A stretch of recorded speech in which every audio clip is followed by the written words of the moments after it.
Hi hello guys, welcome back to my channel నీరు vlogs. ఈరోజు అయితే మీ ముందుకు ఇంకో రెసిపీ తీసుకొని అయితే నేను వచ్చేసాను. ఇవాళ మనం గుంట పునుగులు ఎలా చేయాలో చూసేద్దామా.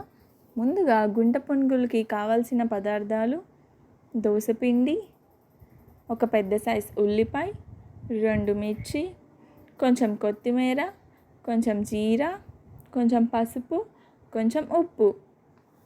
ఇప్పుడు తయారీ విధానం అయితే చూపిస్తాను, చూసేయండి. ముందుగా మనం తీసుకున్న దోసపిండిలోకి కట్ చేసి పెట్టుకున్న ఉల్లిపాయని, మిర్చిని, కొత్తిమీరని, జీరాని, చిటికెడు పసుపు, రుచికి తగినంత ఉప్పు, ఇవన్నీ కూడా వేసుకొని ఒకసారి మిక్స్ చేయండి. స్టార్టింగ్లోనే కనుక మీరు వాటర్ యాడ్ చేశారంటే పిండి లూజ్ అయితే బాగుండదు. సో ఫస్ట్ నార్మల్గా తిప్పేసుకొని ఆ తర్వాత మధ్య మధ్యలో కొంచెం కొంచెంగా వాటర్ని యాడ్ చేసుకుంటూ తిప్పండి. మరీ లూజ్గా లేకుండా మరీ టైట్గా లేకుండా పిండిని ఈ కన్సిస్టెన్సీ వచ్చేంతవరకు అయితే తిప్పండి. ఇప్పుడు మనం ఈ గుంట పునుగుల్ని ఎలా వేసుకోవాలో చూపిస్తాను, చూసేయండి.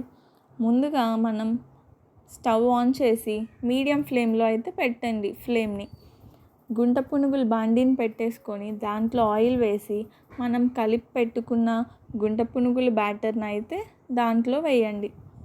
కొంతసేపు ఆగిన తర్వాత ఇలా బ్రౌనిష్గా వచ్చిన తర్వాత ఒకసారి రివర్స్ తిప్పుకొని మరి కొంతసేపు ఉంచండి.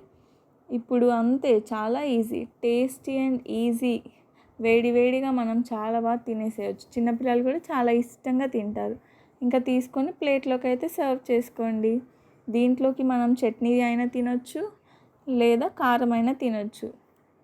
ఎంతో ఈజీ అండ్ టేస్టీ గుంట పునుగుల రెసిపీ. మీకు చట్నీ రెసిపీ కూడా కావాలంటే కనుక కింద కామెంట్ సెషన్లో అయితే కామెంట్ చేయండి, నేను నెక్స్ట్ వీడియోలో పోస్ట్ చేస్తాను. And don't forget to subscribe to my channel నీరు వ్లాగ్స్.